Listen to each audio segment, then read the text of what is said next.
大家好，今天我们又见面了，教你做出又嫩又滑的炒猪血。首先准备小料：葱段、姜片、黄椒圈、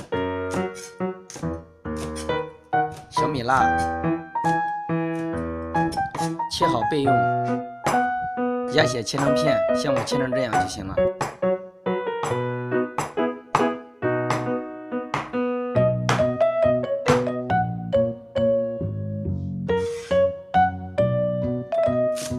准备韭菜1小把，切成段备用。起锅加水，我们把鸭血烫一下。烫猪血的时候加一点食用盐，增加鸭血口感。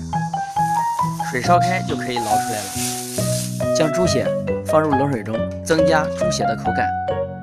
我们调味汁加入食用盐、鸡精、白糖、胡椒粉、蚝油、生抽，加适量的清水搅开。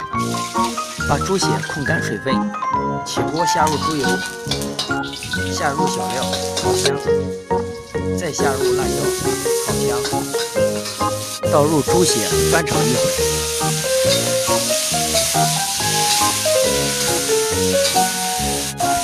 打入料酒去除腥味，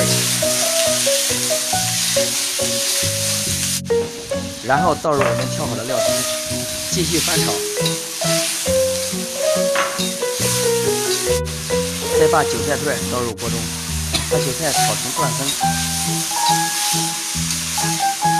生粉啊，加入适量水生粉，炒均匀即可。